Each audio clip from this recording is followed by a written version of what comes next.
this meeting? And everyone knows. Okay. Yep, you bet. All right, I've introduced the board, but also I want to introduce our Executive Director of Student Services, Kelly Kronbauer, and our Executive Director of Finance and Operations, Kim Snyder. Unfortunately, our superintendent could not be with us tonight due to a death in the family.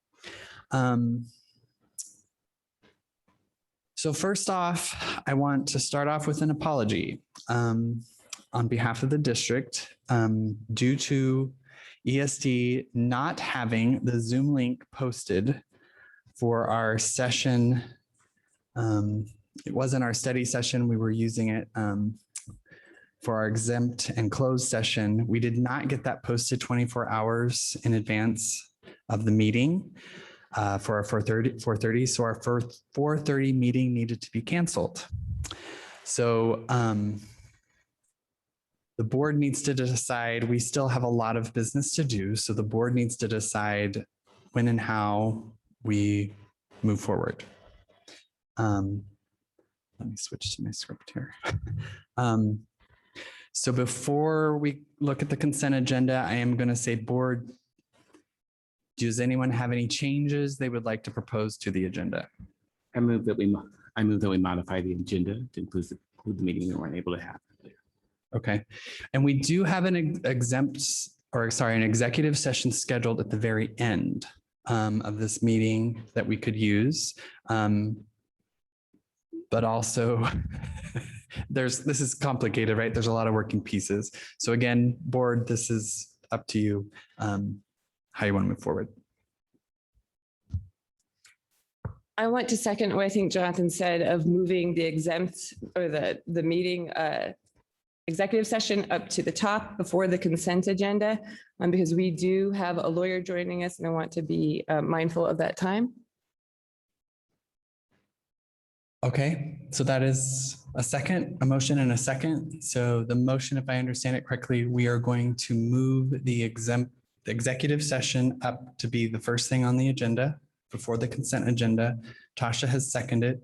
Is there any discussion? All right, then I'll call a vote. All those in favor? Aye. Aye. Any opposed? Okay, so we will move that forward. Is there any other changes we would like to propose to the agenda? Board, I would like to propose and make a motion that we consider moving a half-hour public session, public comment section before we go into the exempt session. It was unforeseen that we were not able to do this at 4:30. We have people joining us instead of having people waiting for us to come out of session, instead doing at least a 30-minute public comment section at the very top. I second that. Okay, so Tasha has moved that we also move public comment to have that first. So that would be next on the agenda. And Jonathan has seconded. Board, any discussion? Then I'll call the vote. All those in favor? Aye. Aye. Aye. Any opposed? All right, so we have moved that forward. Are there any other changes we want to propose to the agenda? Okay. So that will lead us to public comment. Jason, I do have a question real quick. Okay, make sure you're speaking into the microphone, Mike. Sorry. Will we still have a second public comment later, or are we just going to have it as this is the chance for public comment? Great clarifying question. My understanding was in the motion is that we were moving the public comment to the beginning, just because this was unforeseen, right? Like, and we want to be mindful of those who are here. So, okay. Any other clarifications? Okay. So Leslie, if you can get us ready for public comment.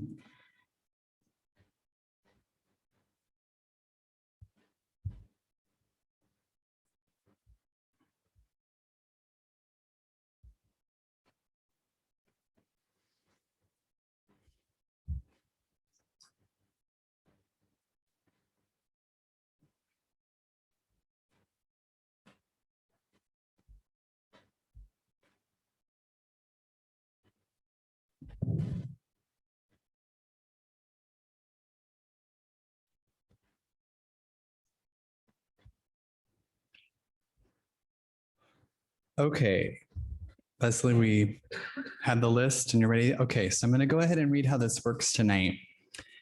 So again, everybody, I'm Jason White. I'm the board president. I just have a few remarks I'd like to start us off with if we're going to just start with public comment. I'd just like to remind everybody that board meetings are held so that the board can conduct its regular order of business, which is set forth in the agenda. The district has adopted policies that apply to board meetings. The policies include provisions of public attendance and comment. The board has a lot of business to attend to this evening, so the board expects those in attendance to respect and observe the attendance and comment policies.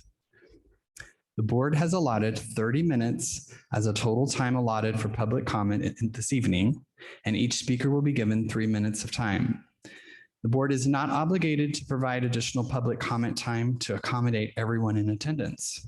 The board is not obligated to respond to questions or challenges made during the public comment period, and the board's silence will not signal agreement or endorsement of any speaker's remarks.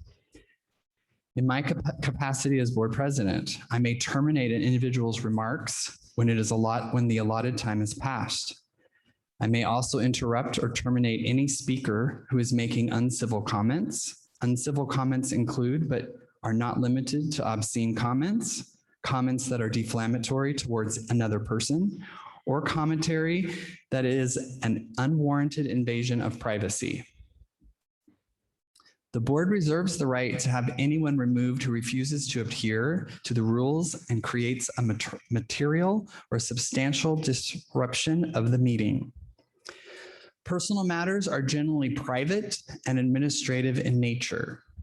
Constructive criticism can be helpful. At the same time, the board has confidence in its staff and programs and will act to protect them from unwarranted criticisms or disruptive interference.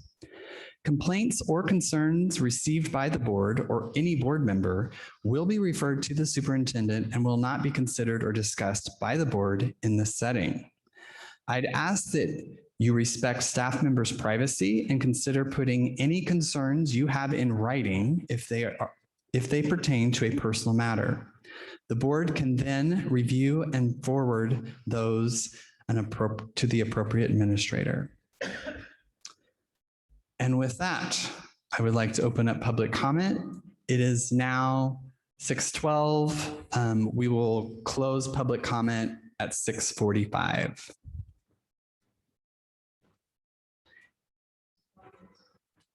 All right, Kathy Day.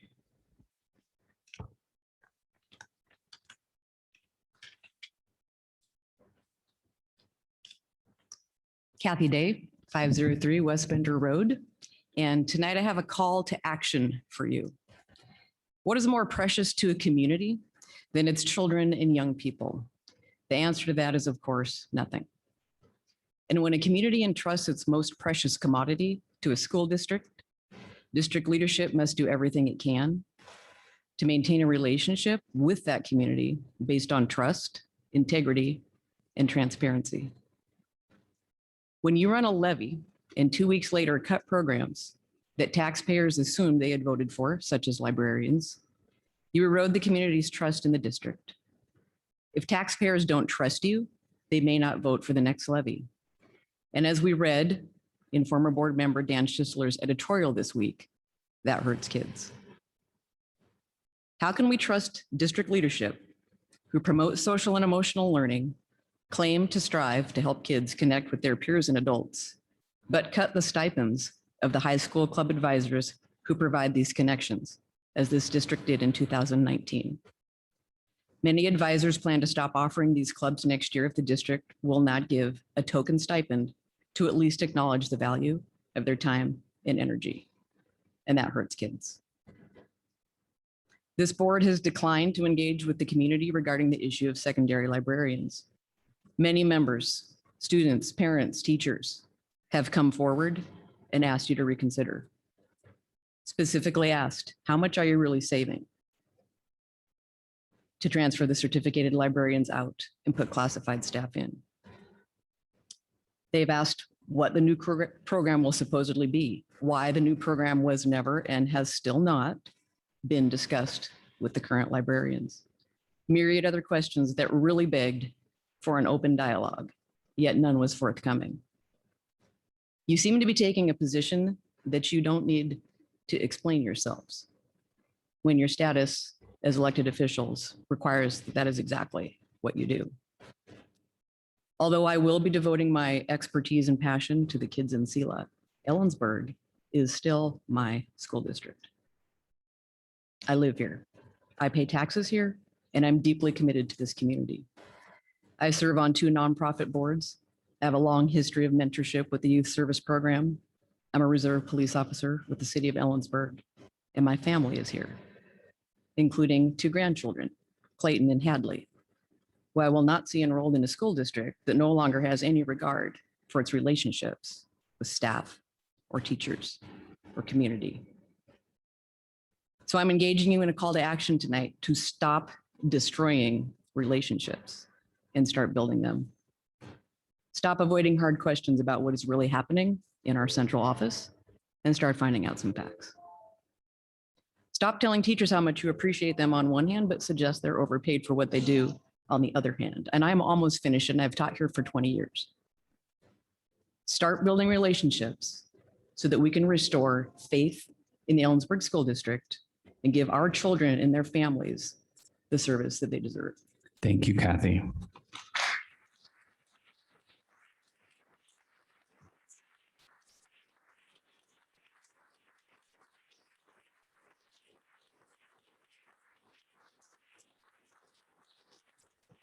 Leslie, can you call the next person?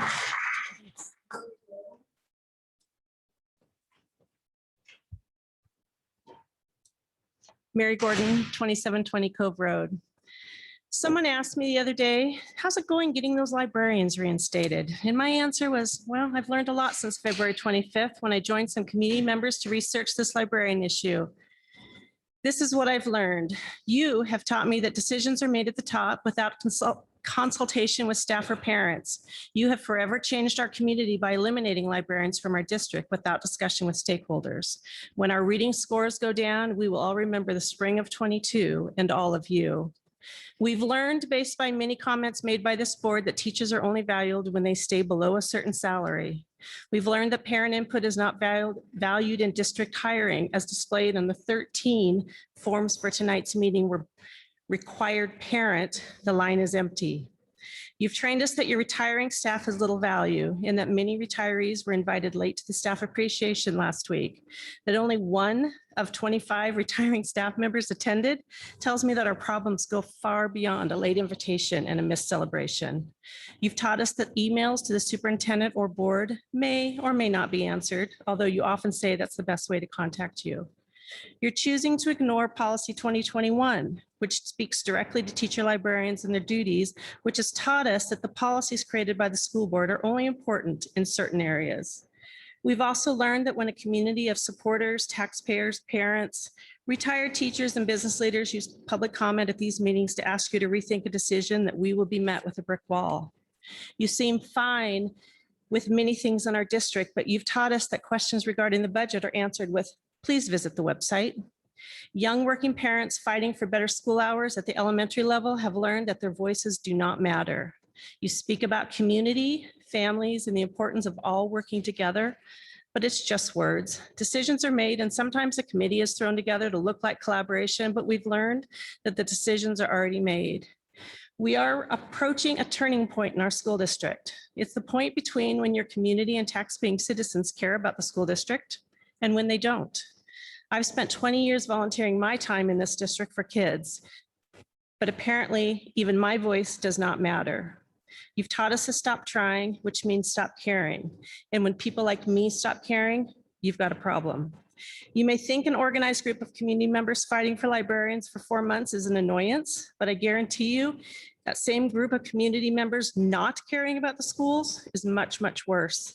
The people sitting in your chairs have a duty to represent what the community values in our schools. So lastly, and most importantly, you've taught me that the best and only way to use my voice is at the ballot box. Thank you, Mary.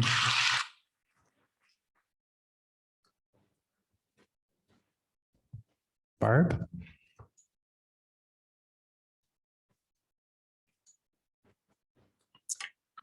I'm Barb Gall, 3734 River Bottom Road.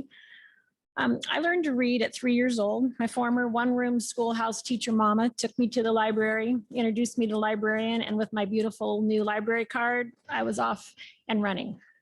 Once in school, the librarian introduced me to a group of kids, and she found a way to teach, challenge, champion, and support every single one of us, remedial to accelerated readers, introverts and extroverts, a dog from every town, as my dad would say, all giddily geeked out over knowledge and books to check out that the librarian had pre-tagged individually for us based on our knowledge, her knowledge of our interests and reading levels. I loved her and felt very special. Later, I realized she did this for everyone. As I grew, librarians worked with me on research and challenged my ideas and encouraged me to read opposing views, check sources, and form my own opinions. Librarians, they're my heroes. I used to be the activities coordinator and ASB advisor at EHS. That's 2 Haley and Boychecks ago. And after that, I taught in the CTE department. Why is it important to tell you this? I want you to know I'm not a whiny, disgruntled, out of touch, crazy lady. I'm a mom who stayed in Ellensburg after divorce, so my 2 children could attend classes in the very highly respected Ellensburg school system. I was lucky to teach with colleagues and administrators that supported me in every way possible to be successful as an educator. Folks like Bo Snow and Neil Musser and many more. I have proudly voted yes for every single school levy my entire life. I love this community, and what started out as a quest to not lose our valuable librarians has now unearthed questionable practices at the district level, cryptic budget reports and percentages, punitive measures if administrators and teachers speak up, half-baked programs being implemented in our schools, and no certificated librarians. As a school board, if you're losing highly trained and valuable teachers to other districts, like my hero, Kathy Day, if you have district office employees shedding light on shady, possibly illegal practices, if you have teachers crying in their cars about toxic climate and culture, if you have teachers coming off a hell of a 2-year pandemic teaching nightmare that need your support, but instead are feeling stifled and disrespected, then if I were in your shoes, I'd be questioning everybody and everything and getting to the bottom of these allegations. Do not risk the continued loss of highly qualified staff and loyal levy supporters. Our district's once proud reputation is suffering under your watch. Right these wrongs, encourage open dialogue at all levels, be diligent in thoroughly investigating the issues you're being presented for any chance in restoring our trust in you to best serve our districts and kids. Thank you. Thank you, Barb.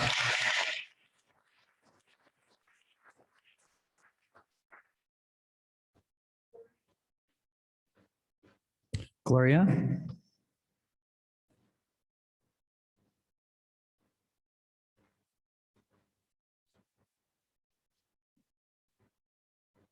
Gloria Bugney, 361 Cedar Cove Road. I read an article in the letter to the editor this week from a former school board member in which he explained what budget is and that maybe we don't all realize what a levy does and what the school administrative budget is. And it was very helpful to me. The one thing I would like to say is that as a young child, the only thing I ever heard from my mom and dad was vote for schools and pay your taxes. So for many years, I've been doing that. I'm a retired teacher. I started my career in the 60s. And I've paid my taxes. And I voted every levy, and I run around to all my children and say, you guys, you need to vote, you need to vote, you need to vote. I've heard that perhaps those of us who have been attending these meetings the past few months are just whiners.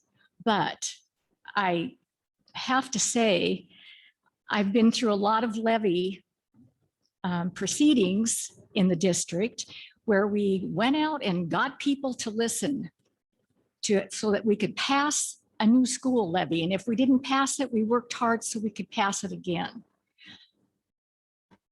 If you think that the group of people that are here is just a small amount of the community, you're probably right, because most people are busy raising their kids, going to work, doing their studies, et cetera, et cetera, et cetera.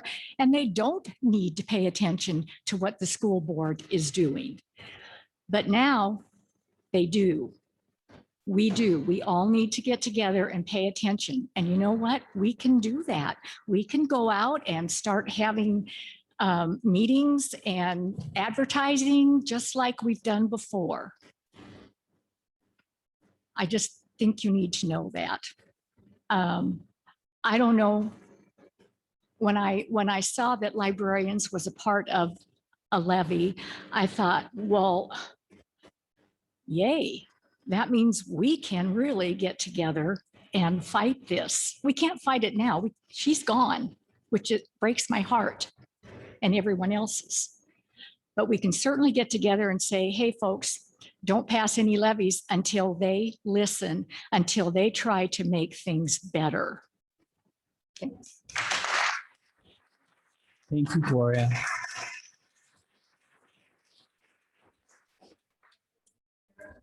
Marco? Marco Bicchieri, 752 Robinson Canyon Road. It's a bit of a stream of consciousness. I apologize. I wrote it in the driveway before I left home. I was feeling a little frustrated, so I was listening to Claire de Lune, which is a piece that's very difficult to play, especially for me since I don't play the piano. But my daughter and wife who really do, it takes a lot of feeling, a lot of soul, and a lot of subtlety. And it's a complex piece that seems to some people not to be, but includes a lot of conflict and honesty and poignancy. And it's an open piece. It's not opaque. It doesn't try to necessarily control the listener, though it's trying to portray something. It's looking for interaction like all good composers and musicians do. The only accountability is the people who are listening to it, possibly in their feedback, possibly the people who pay the musician, to do the job. It begs for input. Good composers do along the way and good artists do from audiences, and this one over the centuries. It's not trying to harass a person. It's trying to evoke a feeling, maybe of pain, but it's not doing it maliciously. It's doing it to evoke emotion and get the brain working for an interaction. It doesn't intimidate, but it might push you a little bit to stretch. It helps a person make tough kind of emotional and intellectual decisions, but it's not trying to maintain order. It's trying to inject discord that's positive in the community and tough emotional and intellectual conversations. I sometime over the last couple of years, I've been doing this since 1992. I've taught special ed. I've taught Spanish. I've taught English. I've been a department head. I've done a lot of history. I've given a lot of blood, sweat, and tears to this district because I love it. I've taught it all salaries. I've fought for my colleagues. But I feel more like I'm trapped in an elevator sometime listening to music, that it's an empty tune that's maybe been stolen from somebody else, and it's let go of complexity, emotion, and interaction with the people that it was written for and possibly even funded by. I know I've stretched an analogy and I didn't take time to put it together very well, but my soul's tired and it hurts. And, I want some honesty of a honky-tonk song or the blues or Claire de Lune. I don't want any more music for me or my kids. I want to make things right, get some apologies, and move ahead. Thank you, Marco.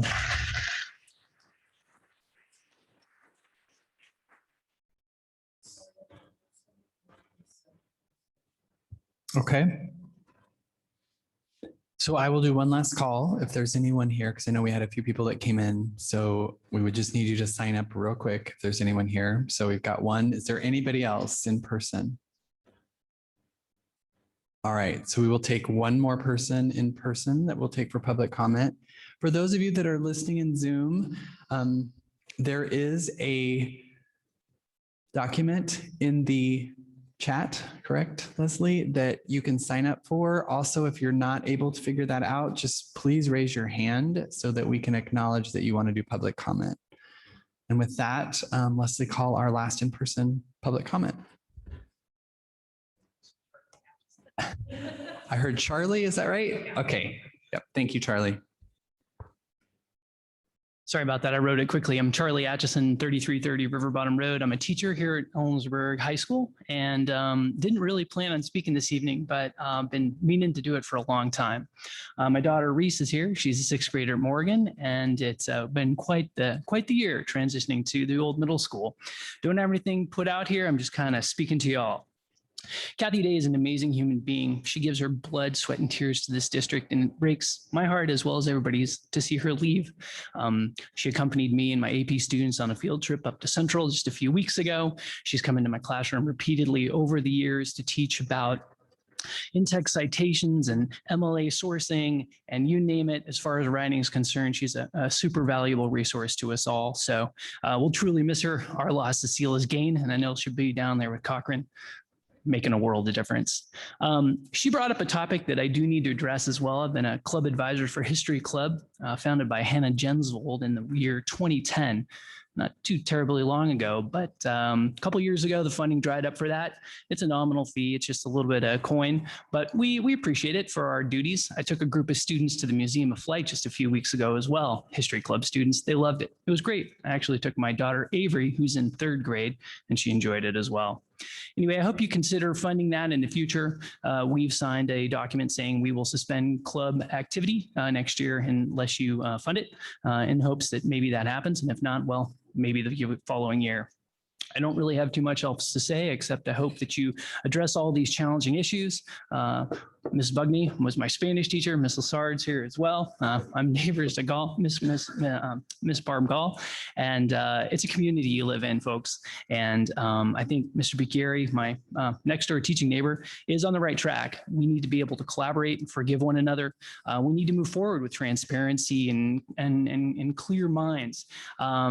You know, I live in the clouds. I love going to work, ride my bike in daily, and there's been a lot weighing down on us this year, especially after those 2 years of COVID. And I'd just like to see the direction of our district being one that is making more people happy than just a handful of us who can, you know, take that quixotic spirit and run with it. So that's all I have to say. I got to take my daughter to youth group. So peace.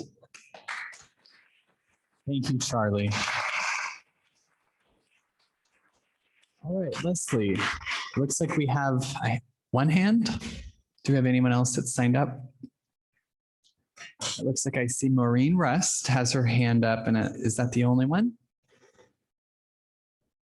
Okay, yeah, she's double checking. Again, those of you on Zoom, it looks like Maureen will have you next, and then we will close public comment unless Leslie tells me there's someone else. No one else? Okay, perfect. All right, Maureen, I believe you're unmuted and you may now go. Great, thank you. I've just returned from a family emergency trip to Oregon, and I'm sweaty and tired. I would be there. Can you hear me? Do we have our volume? We can't hear you, Maureen. We're just double checking, make sure it's on our end. If you can just double check that your mic is. I'm unmuted. Can you hear me now?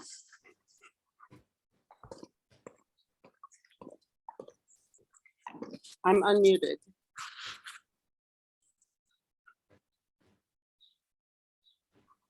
Hello? I'm not muted. I'm unmuted. Can you hear me?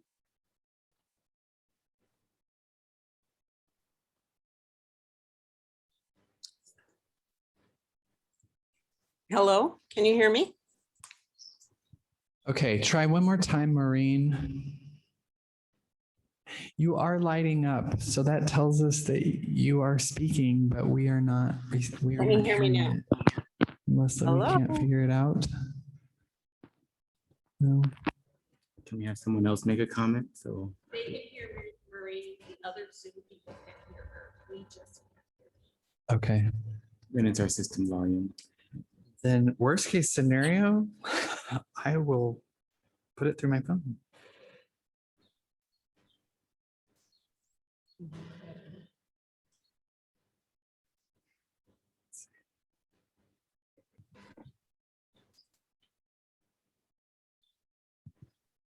Hello? Can you hear me?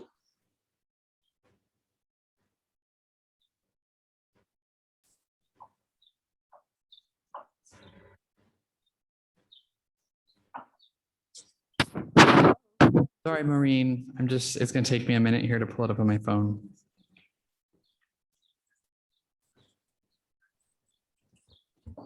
Can you run the test system and speakers?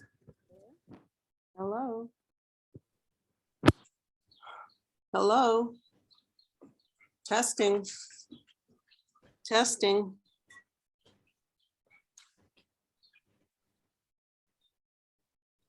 Hello? Yeah. If there's another board member that beats me to it, I'm totally fine with that. But Maureen, we want to get your comment. If worst case scenario, we can't do it, I just ask that you email it, but we really want to hear it. I'm going to do my best here. Hello? Testing. Testing. Testing. Hello? Maureen, we Testing. can hear you. We're going to try to put you on mic. That would create too much. Testing. That would create too much feedback. Right? Okay. Hi, can you hear me? Yeah, me too. Oh, yikes. Yeah, you can Yeah. just turn that off and. Oh, yeah.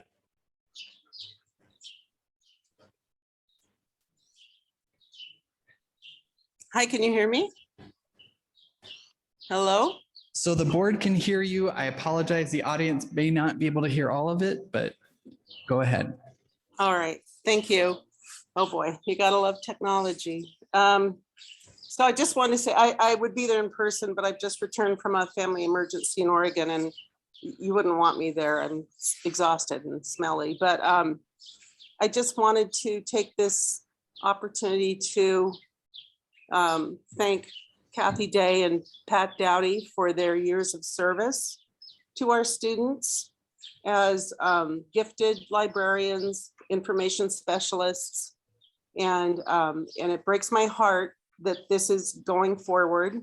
I completely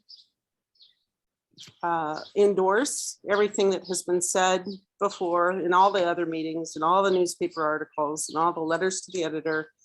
And again, just don't want to miss this opportunity to thank Pat and Kathy for all the work they've done.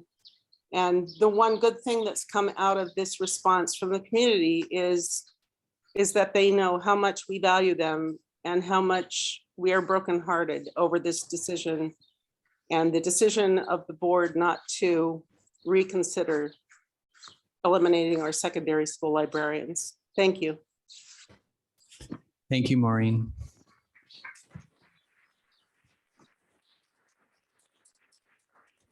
Okay, public comment is now closed. So board, we are going to move to executive session. And for the record, executive session tonight, we are going to discuss with legal counsel, potential litigation, and also to evaluate complaints against a public employee. We are going to go now and we are going to plan for, I'm just doing the math. We're going to plan for 45 minutes. So Leslie, can you confirm what time that will be? I want to make sure. Yep, so 7:25. So we should be back at 7:25. Okay. All right, Leslie, we are going to recess and we will be back then. All right, thank you.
Okay, Leslie, we are wrapping up. We just need 5 more minutes just to finish up. And this is the component on the legal issues. I don't have the exact terminology, but the legal issues of an employee or accusations. Yeah. Okay.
Greenbow is a fabulous community partner, and they put out onto their social media this.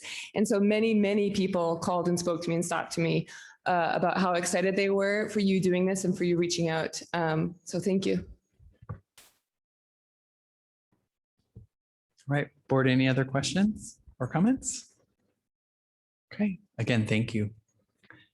All right, so we will move on to business. And first up, we have Parent Square overview. Yeah, that's me. I get to talk about Parent Square. And Leslie, I want to invite you to jump in if you'd like to. Leslie has been helping spearhead the move to this brand new program called Parent Square. And we have a PowerPoint and we have a short video. Leslie, do we have the ability for our community to hear the sound through your workstation? Okay, great. So we're going to go ahead and play. This is actually a parent-focused video. What I love about this company is that they have got lots of different tools. It's a pretty high-tech product that is going to help the district communicate more effectively and more targeted to our constituents. And when I say that, I mean everybody. It's administration, it's certified, classified, it's is overarching umbrella for the entire district, but then it drills down to teachers, to students, to parents. Super easy, clean communication tool. And it operates much like a Facebook would or a social media account, where it will allow families to only see what they need to see. So if you have a child at Lincoln and you have a child at the high school, instead of getting information from all the schools, you're going to get really targeted information specifically from the school that your child is in. And that will flow across the district. So it's all embedded with our student management system, Skyward, and how things are coded there. And so we're busy working on that. I will go ahead and have you start the video and we'll finish up with that.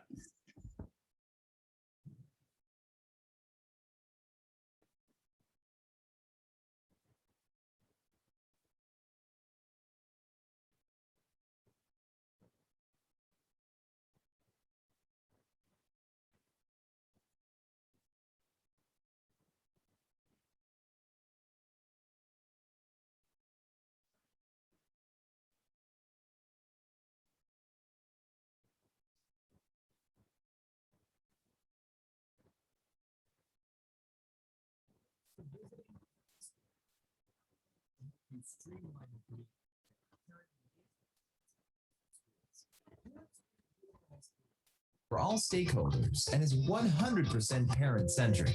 That means that everyone is using the same platform, including teachers, principals, staff, admin, even the superintendent. Here, we're logged in as a principal at Lincoln Elementary School. As an admin in Parent Square, I know exactly what's going on at my school and have full access and insight into all school-to-home communication. I can also send out messages to the entire school, or I can send to specific grade levels, classrooms, or groups. We integrate and sync on a nightly basis with your student information system to ensure accurate reach at all times and minimal effort for all users to get started. There are three main ways to communicate in Parent Square: alerts and notifications, posts, and private chats. Let's start by sending out an emergency alert from the app. Traditional one-way alerts and emergency notifications deliver as phone calls, emails, texts, or app notifications. You can also send alerts from the web portal. The second way to communicate in Parent Square is via a post. Sending posts are for day-to-day communication, used by teachers for their classroom communication and administrators for school or district-wide communication. A teacher has access to send messages to their classroom, grade level, and select groups only, and roles can be restricted even further. Posts include plenty of different features such as photos and files, links, and item requests. If you're sharing an event, you can quickly add it to your event calendar, which syncs with your existing calendars. You can also request RSVPs. ask for a few volunteers, or even set up online payments. You can also send forms electronically through ParentSquare. Paper permission slips often end up lost at the bottom of students' backpacks. Ensure your important forms are delivered directly to parents by adding a digital form with optional electronic signature to your post. You can also send out newsletters with our newsletter template option. We build everything in-house, so the look and feel will remain the same, whether you use one or all of our add-ons. The post will reach parents via email, text, or app notification, depending on their preference. The third main way to communicate in ParentSquare is via private chats, one-to-one or one-to-many. Parents can also initiate these private chats if they want to reach their child's teacher, and all communication is done via the private portal or app. Now that everyone at your school or district is using the same communication platform, we can gather statistics for you and help measure not only reach and delivery, but also parent engagement and usage. Also, admins can assign different roles with restricted access, so you know with confidence that your staff are communicating with the right group, class, and grade level at all times. A district account will have super user access available to communicate district-wide alerts and announcements, as well as insight and access to all site communication, including private chats. As you can see, there's no need to go outside of ParentSquare for any of your communication and parent engagement needs. All features are available at Lincoln Elementary, but you can start with as few or as many of our features as you like, since we offer 3 different packages. I hope you enjoyed learning more about ParentSquare. I look forward to discussing how we can help engage your school community. Okay, well, that is one of the many overviews. And I'm here to talk a little bit about why. So why is the district moving to ParentSquare? We recognize that communication is always something that can improve. We know that we have a website that has a lot of rabbit holes, a lot of information that is buried deep within. We also know that we have our email, we have different Blackboard notifications that go out. We have Remind and other products that we are buying all separately at different price tags. And we decided that we thought that it would be better to bring it all into one package, to stop purchasing all these individual products and bring one in. It's actually makes it completely affordable for us to do, because we're already spending the funds to provide the software. How we learned of this actually is this is a big push through ESD 105 in Yakima. The Educational Service District is working with, I want to say there's 10 local school districts that are moving to this. And we're seeing like Sunnyside, Grandview, I want to say Sela, I know Yakima is using it. And so this is kind of something that's been rolling out. Some districts are a little farther along than others. But anyway, on to why we're moving to it. The big thing here, if you want to go ahead and scroll to the next slide, the big thing is that it's a one communication system. We will not have all these different products. It's going to all be embedded and it's going to work for everybody. It'll go from, like they said, the superintendent all the way down. And I believe even to kids. Parents will have more flexibility on exactly what they want to see. So they're going to be able to select what type of information they want to pop up, and they'll be able to have it on an app on their phone, or they could check it online, or they could even push it out to their Facebook. So there's lots of control for a parent on how they want to receive that information. Direct information from stakeholders will be in this one location, and it will replace all of our systems. One thing that I thought was really nice about it was so I work with all the nurses, and every year when we start this school year, we send out 3,200 letters, probably 3 times stuffed. We're paying extra costs for all of the postage, because we've got the annual health checks. We've got all of the questionnaires involved with that. And we've got all this legal compliance around how we're making sure kids are safe.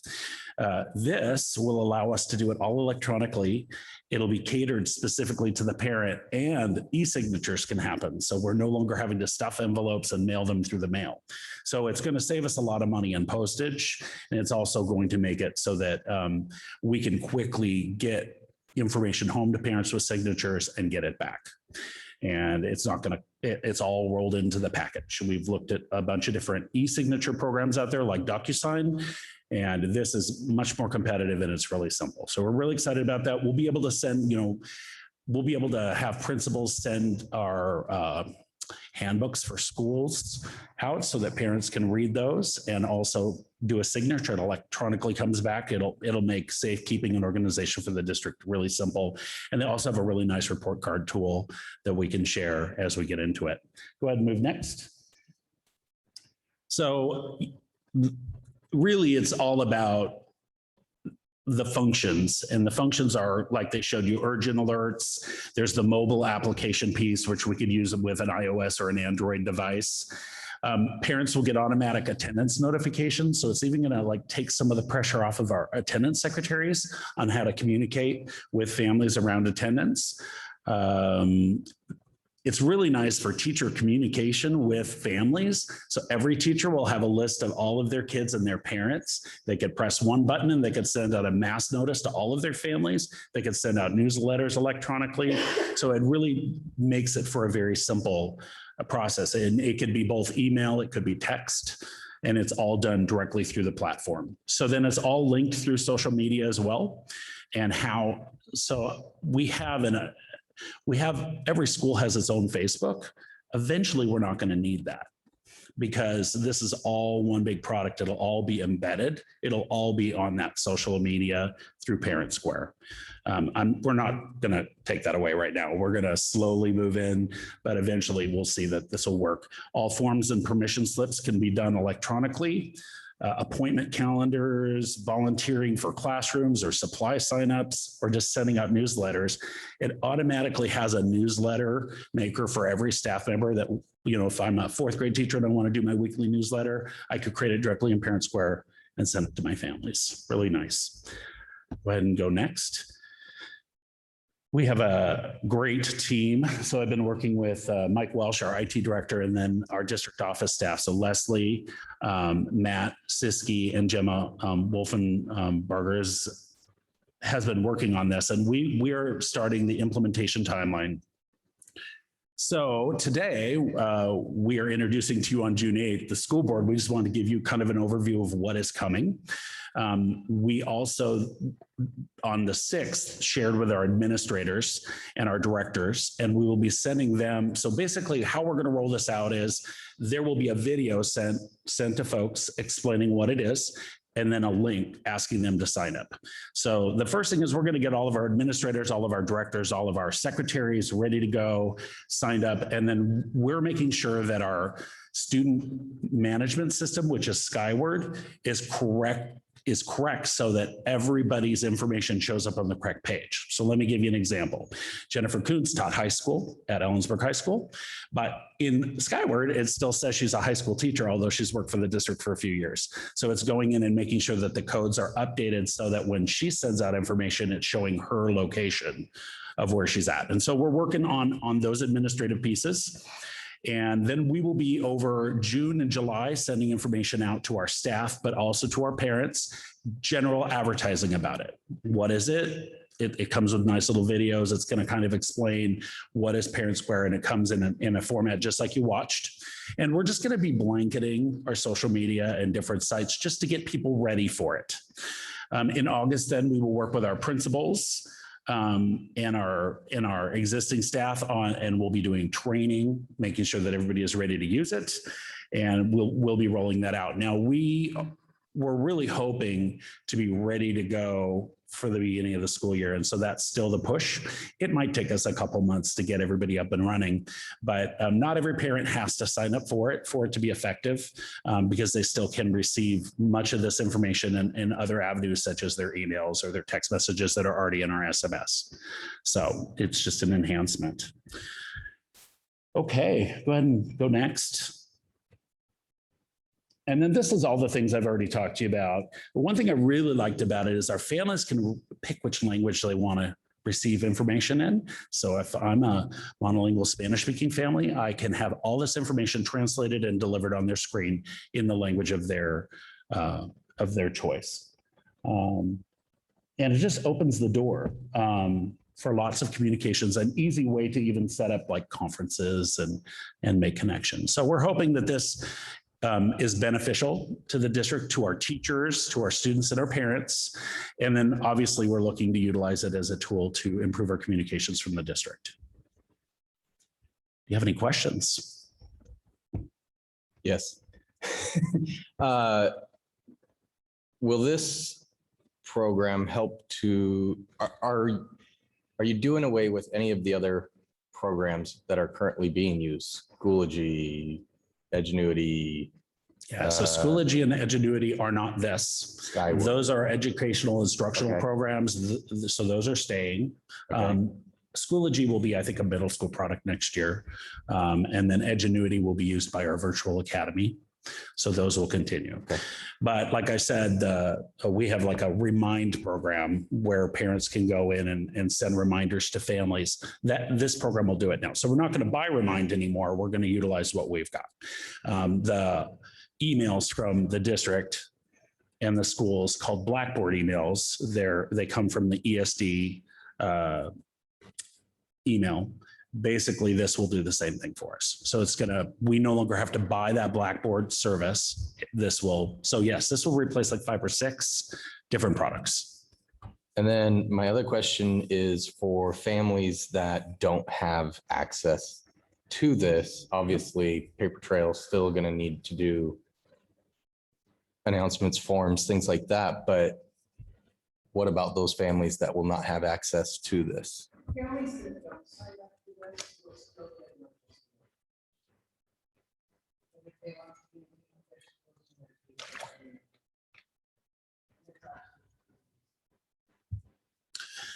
We have also purchased 8 workstations, one for the front of every building or program where parents can come in and utilize the technology specifically to come in and buy things or put money on their accounts or fill out an enrollment form.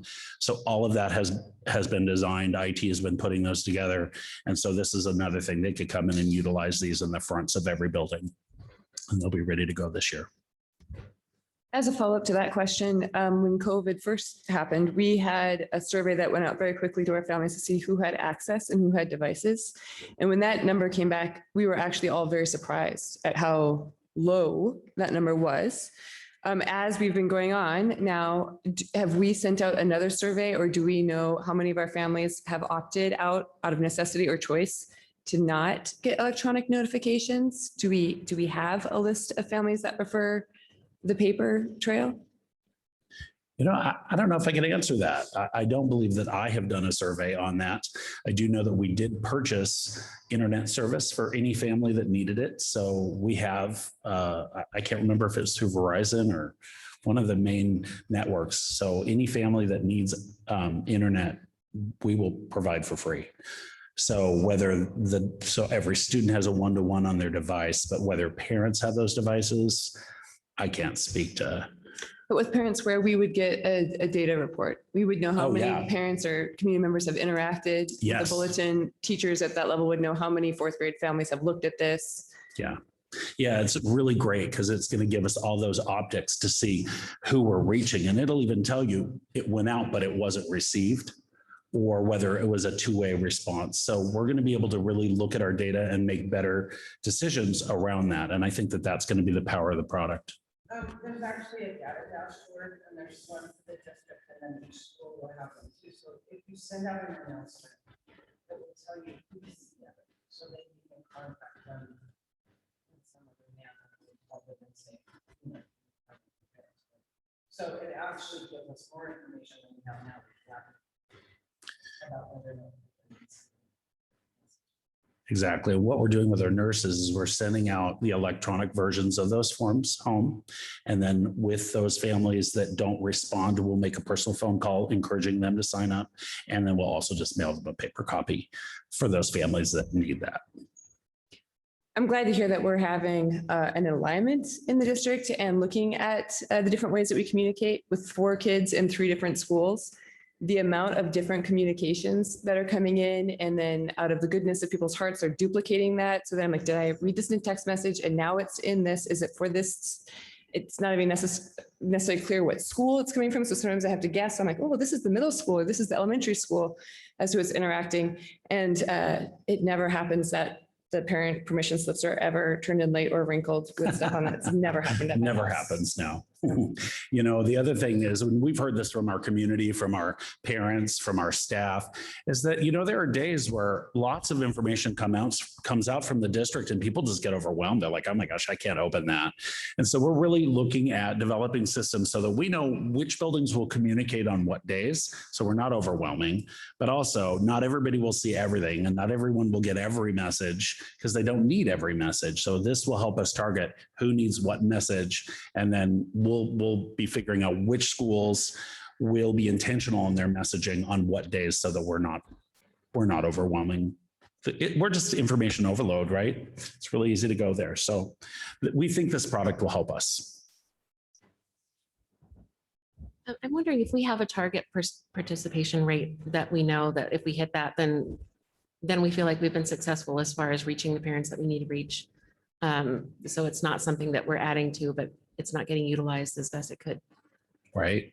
You know what? We have not, Leslie, did you, when you worked with the rep on this, did she come up with a particular, I want to say 70% is what's ringing in my ear, but do you recollect that? Okay.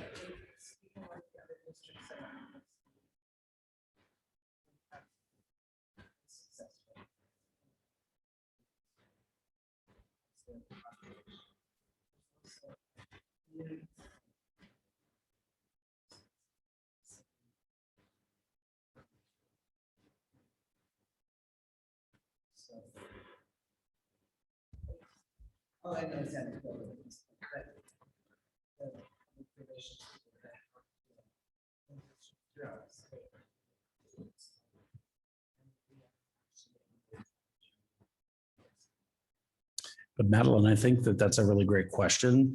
And I think that that's something that in the first year we really need to look at, because I think that we have the data to be able to determine what percentages of our families we're actually reaching.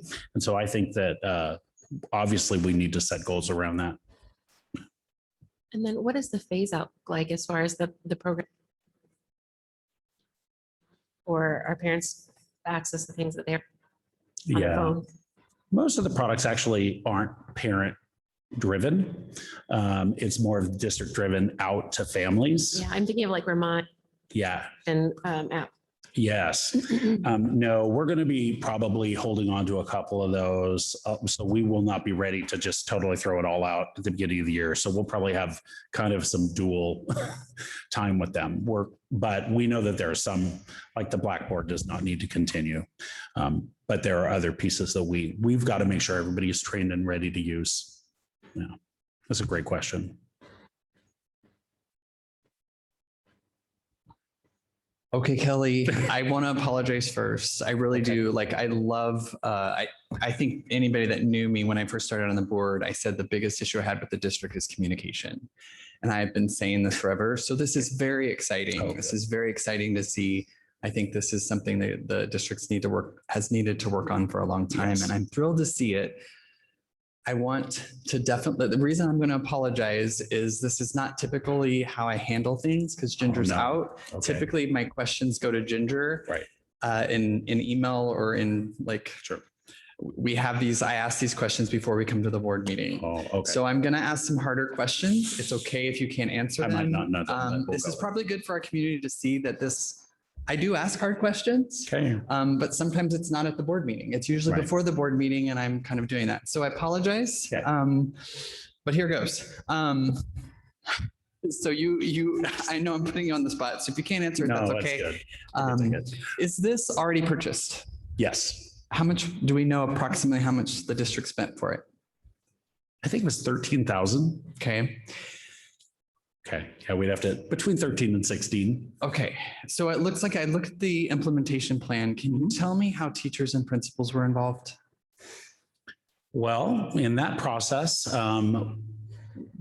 we brought it to the principals and to the leadership, and we reviewed it with the directors, but we did not take it down to the teacher level. No.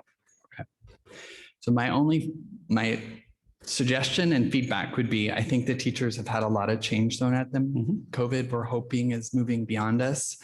I think they're exhausted. I think we all know this. Everybody's exhausted, but I think especially the teachers have had a lot of change, a lot of Schoology and a lot of things thrown at them. And I think they're exhausted, and we're seeing that.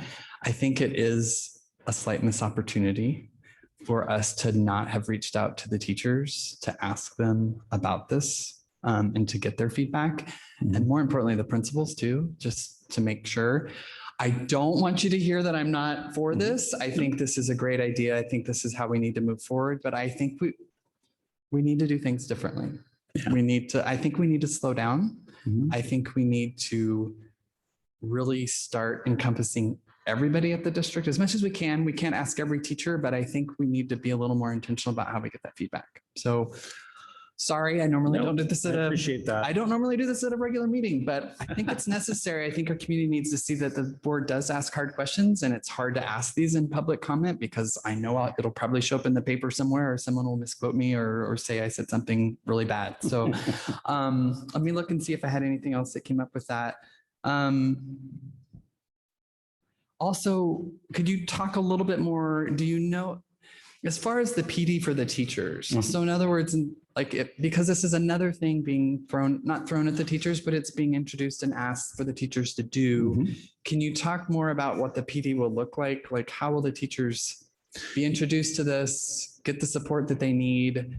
And I'm glad to see that Mike Welch was involved because I really am interested in the interface with the student information system and how that's going to work. Because if I was a teacher and I'm like, one more thing, this better work the way it's supposed to, because we watch those promotional videos and we know that in theory, those look great, but do they actually work that way? So that's my last question. And I do apologize. So the product does come with, I think, 8 hours of professional development. I do believe that so they have a ton of videos. And as we know, videos don't always cut it.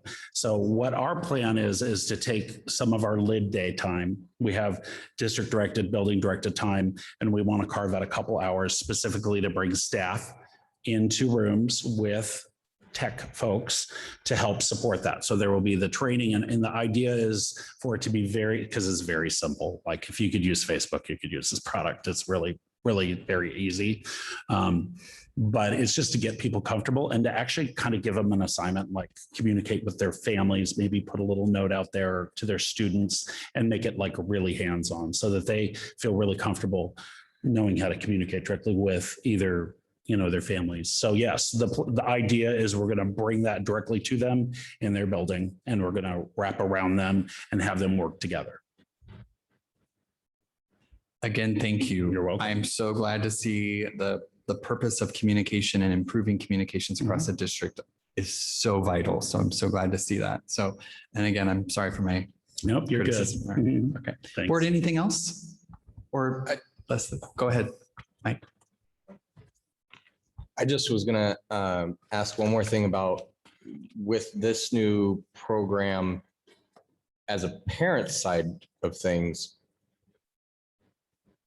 Is there a lot of information that's on our website that will be tied to this? So maybe we can work on cleaning up the website to make it much more to the point and things like that. And then some of the other information's on this this new program and stuff for day-to-day stuff, parents needing to get a hold of a certain staff member or school administrator or something like that. So yeah. So what I love about this product is that it comes with a ton of communication for whichever level you are in the organization to communicate.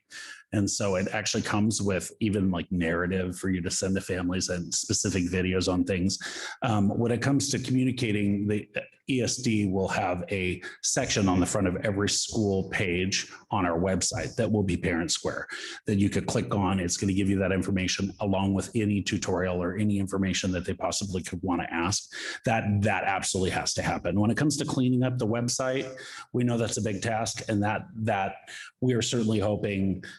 This is not going to completely replace the website, but we think that it could actually limit needing to go and dig through mountains of information on the website, because we're going to be able to present it in a pretty clear and easy way here. So yes, one of our plans over the next year is to absolutely look at our website and remove. We have a lot of even hidden pages on our website that just need to be deleted. So we know that we have some work to do there. I ask you one? Oh, I'm sorry. Sure.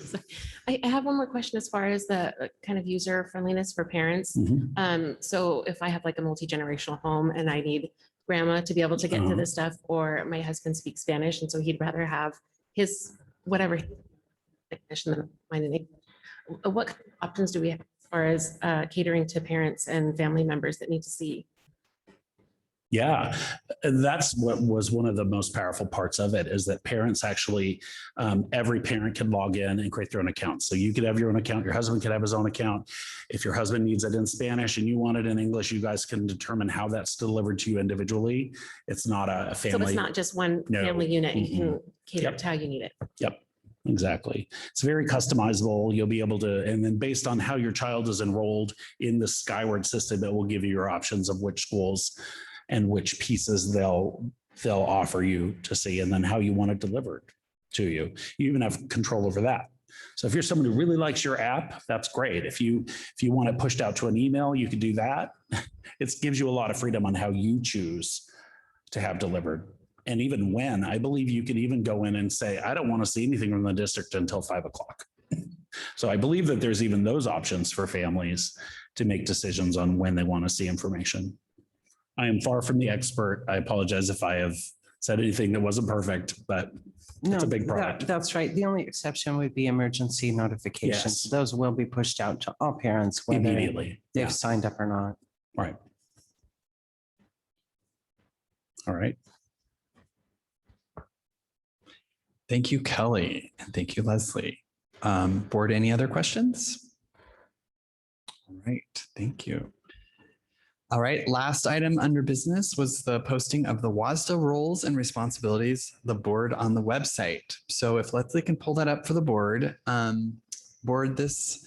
this comes directly from WASDA. I've looked this up in several different publications. I think that this is where my hope is, as we update the website, I think our community, it's hard to know what a school board's supposed to do. I think it's hard for the community to understand that.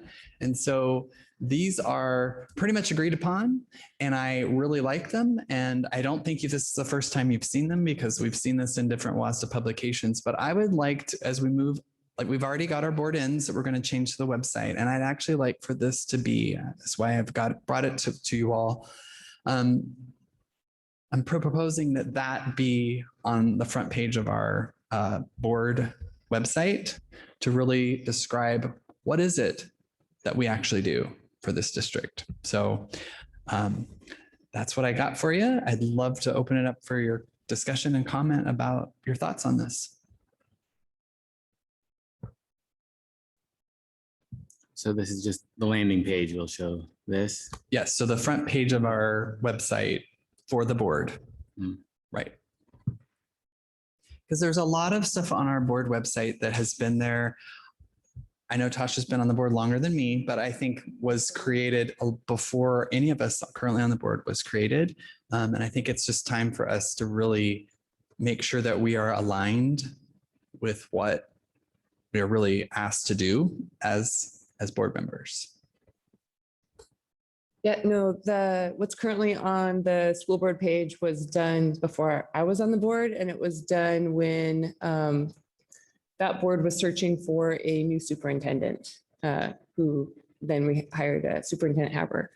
So that has not been updated. If we do move forward, and I hope that we do find space to update our website and to be really clear on what our website does. I would hope as an educational component that we are educating what it is that we do and not just who we are.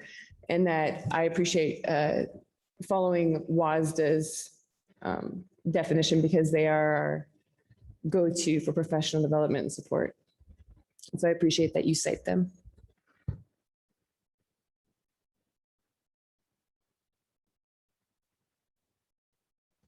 Is this going to be kind of the beginning of an overhaul of the whole page? So it's not just this, and we're not doing things piecemeal, but this is kind of.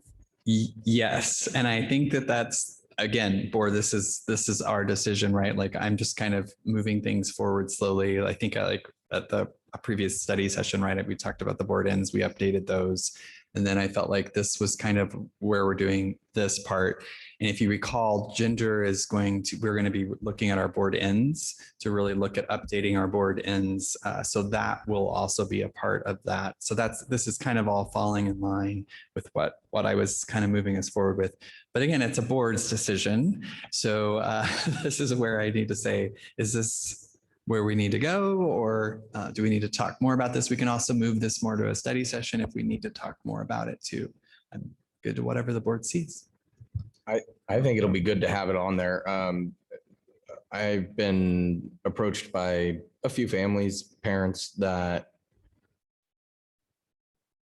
come to me thinking I have more capability to do things. And so to clarify for them and for other parents that our role and our duties as school board members are very clear to them. I think that's a good thing to have on the website.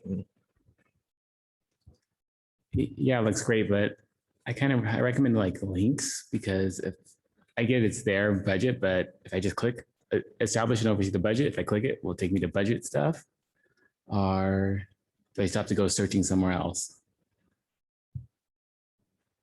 I like that. That's very intuitive. Right. And again,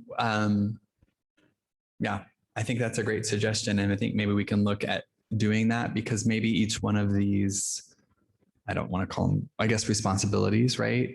That could be how we could build it moving forward. We might be able to look at how we would tie those back, because you're right. If you think about it, like I'll just start with policies, right? Like if we had a link to that way that anyone in the community that wants to really connect to our policies, those are all out there. They can find them in our board docs, right? They can find all of our policies that we have. The same way with our budgets. So like the budget reports and so forth, that we can do that. We could tie that to that. Yeah, I think we could be intentional about each one of those. Maybe that's how we build forward. I like that idea. Can we take that idea, which I also think that's great, and linking to our strategic plan and saying over and over again what our academic goals are in our strategic plan, and then move this to a study session with a compilation of everything that we have so far for this page, and so that we can, okay. That sounds good. And this doesn't need to be an action item. We can just kind of get your feedback, and then we can just kind of keep moving forward with what we want. So we don't need to vote and say, we've got to put this on the website now. I just wanted to bring it forward. Anything else? All right, good. I think that's been great feedback. So I think I can take this back and we can kind of revisit it. It may pop back up on a study session. So we'll continue the conversation. So thank you. All right, we have nothing under policy tonight, so that will take us to board reports. And our students aren't here. I did get an email from Chloe. Very excited for her, right? She's graduating. There's a lot going on. We understand that students have a lot to celebrate. It's been some really tough 2 years. And so it's just great to see all the gatherings, all the celebrations, and really focusing in on the students and where they're headed. So she exemplified that in her email, and I was just so excited to share that. So no student report. Do we have a teaching and learning report? All right, Tasha, take it away. And board, I also want to report that I was able to go as a board representative last night to scholarship night and to celebrate with the seniors and their families and all of the people who've supported them on that journey. It was exciting to have it in person and to hear where people are moving forward, and the students were really excited. So for the teaching and learning report, I have an update on the Washington State Board of Education. They are seeking information, and thank you, Leslie, for sending that out, on the graduation pathway options. Those options went into effect in 2020, but the last 2 years have shown that they are not enough, and they have gotten feedback from districts, parents, and students. And so, as I've shared every single time, legislatively, they are looking to make some possibly big changes to the high school experience. And so they are looking for additional feedback that can be found. The survey can be found at their website. Leslie also sent it out, and they're doing not only a survey, but listening sessions. And if you can't meet any of the listening sessions, they will also schedule a half-hour time to speak to someone. So they are very much going out to get feedback. So I encourage everyone to at least fill in the survey and to talk about that, and also the profile of a graduate. They're seeking to align that. For the legislative session recap, Chris Reichtel reported to the State Board of Education that actually for overall for our state budget for education in it, we were cut by $500 million this year in the state budget, and that those cuts mainly went to rural schools. And so that he wanted to make everyone aware of that, because next year is a longer, more intensive legislative session, and to start that advocacy work now. But the understanding that we were cut by $500 million didn't come out until after the legislative session was done, because people thought we were up $750 million, only until OSBI started putting in the algorithms that they say, oh, no, that didn't actually happen this year in the state legislature. So we are one of the districts that were affected by that. Many of the rural districts were. So I encourage everyone to start practicing those letters and video calls, because next year is a very important legislative year. This one's going to be tougher for me. So I'm going to try to speak about mass shootings, and I probably will not get through it. So I'm going to apologize in advance. Last week was, or the previous board meeting, I think, is the first board meeting that I've actually missed in my tenure as a board member. And it was a decision I made to go and see my high schooler's 9th grade band concert. I had missed his winter one to attend a school board meeting.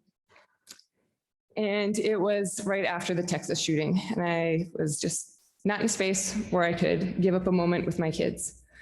When I was first elected to the school board, every single school board meeting, I would bring up the latest mass shooting in my public comment.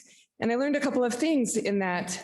One, because of the Dickey Amendment in 1997, it bars the federal government or the CDC or anyone who takes money from the federal government to maintain a database of gun violence.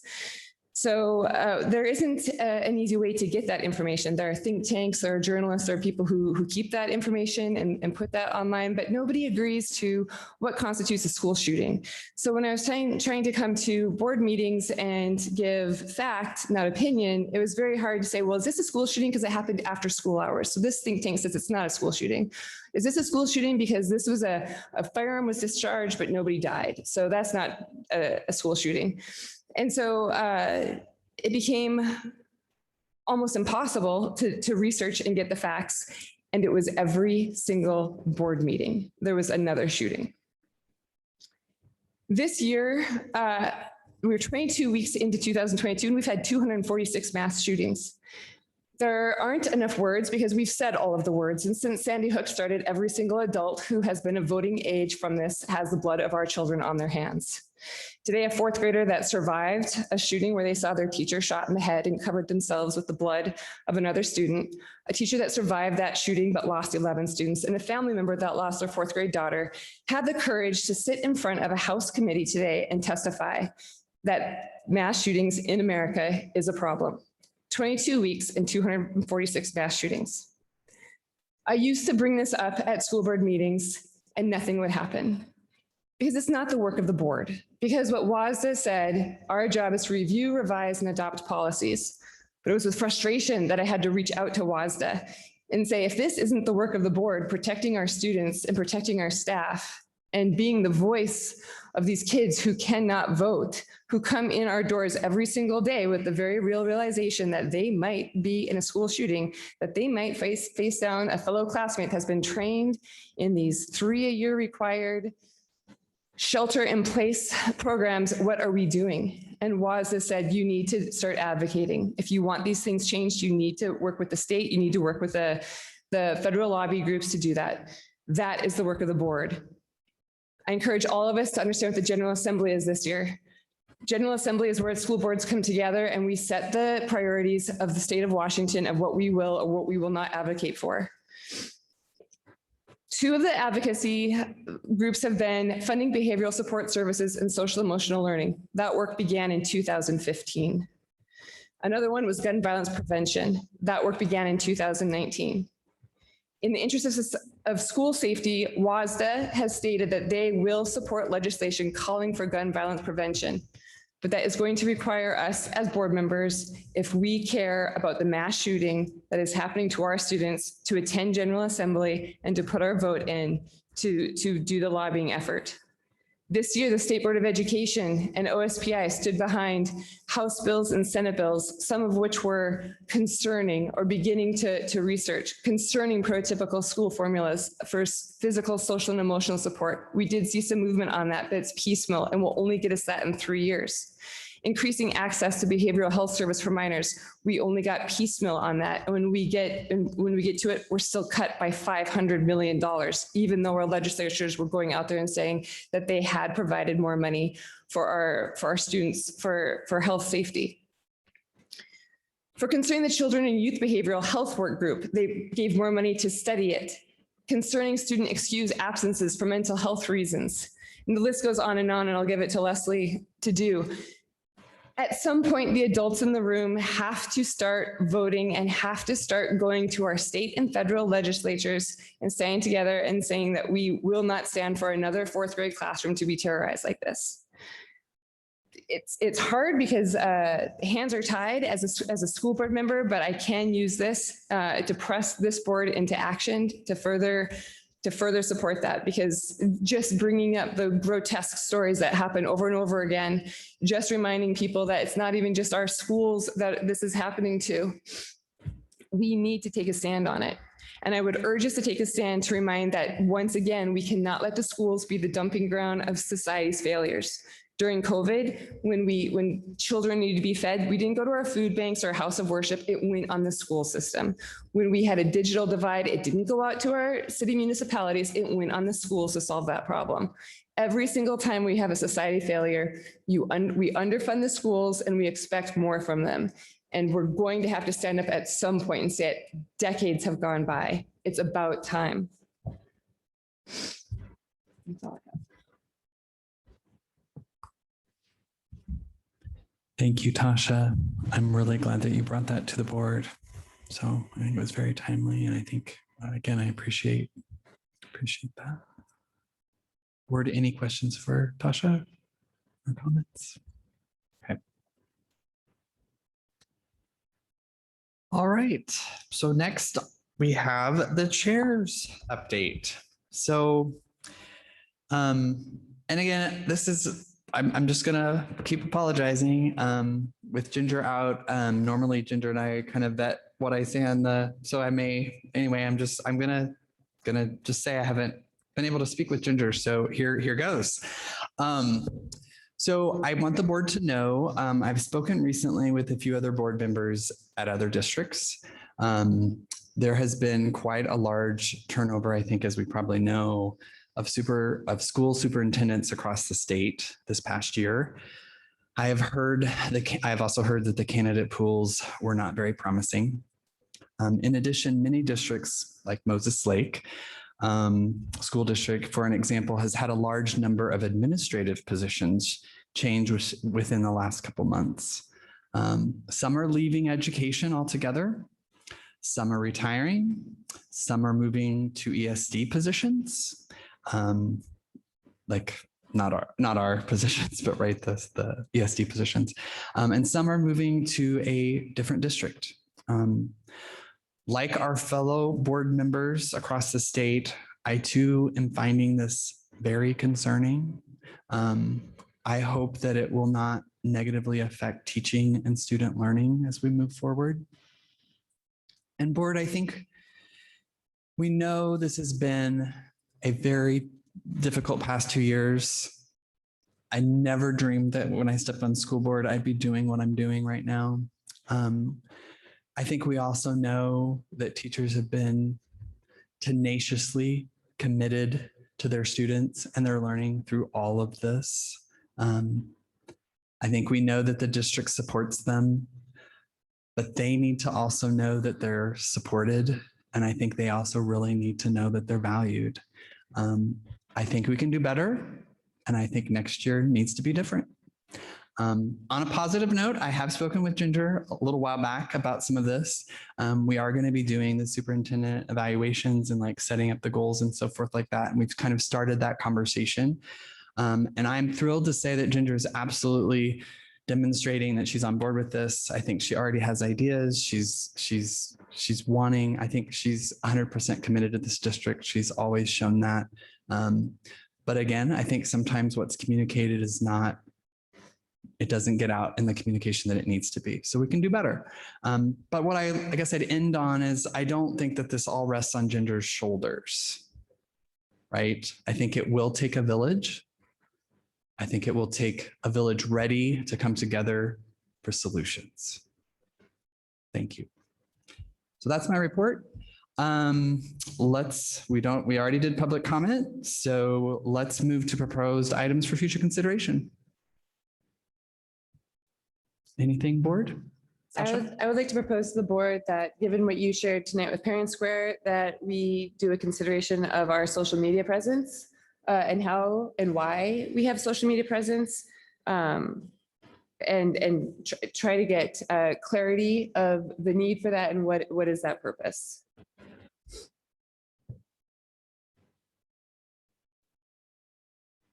Thanks, Tasha. Board, anybody else? If it might be for like a study session, but I'd like some clarification on the transportation and bell schedule, and maybe just have a discussion about it. I know there's a lot of parents, obviously we've had a few comments about the bell schedules and things like that. But I have some questions about the transportation that I'd like to bring up, and just a discussion type form. So. Perfect. And just for clarification, Kelly, I know this is generally where Ginger takes notes on all this. So I'm just making sure that you are, yep. And Leslie's doing it too, just to make sure. I want to make sure those are passed on. So yep. Thank you, Mike. Jonathan? One of the other big community things is childcare situation. I know we're trying to do the right at school. I'm not sure where those numbers are. So kind of a conversation about that. Do we have alternatives? Because, late start time combined with no child care in the community, plus no longer transportation to daycares, after school care or whatever, is going to be hard on a lot of families. I'm already hearing a lot about it, and me and my wife are trying to think, okay, well, if you can go on late certain days and then he can come home early, how do we schedule it? So I know it's a big conversation. I think we're pretty close to the cutoff as far as right at school. Is that right? They gave us a deadline, and I think it was soon. Yeah. Yeah. June 30th. So yeah, so definitely, I agree. We need an update from that for sure, because that's really critical for a lot of our parents. Yeah. Board, anything else? Okay. We already did executive session. Is there anything for board calendar? Tomorrow night. What's tomorrow night? Yay! Huge celebration. So I have my ticket. I'm going to be there. So can't wait. Very excited to be a part of that process. And right, how many, you actually have somebody who's graduating, right? So yay. Okay, how exciting. Anything else for board calendar? Also, just as a reminder for those of us that are volunteering for the senior breakfast tomorrow morning, I'm already up hours before that. So, but yes, I can't wait to do that too. So anything else for board calendar? I will be the board member looking like a waterfall up there, just to let everybody know. Oh, good. We get to see you cry, Mike. All right. I'll definitely want to be there for that.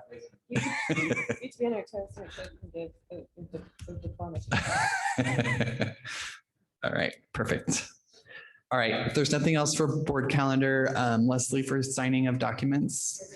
So please, board members, don't leave yet until you've signed the documents that she has for us. And with that would take us to adjournment. So I'd entertain a motion. I move that we adjourn.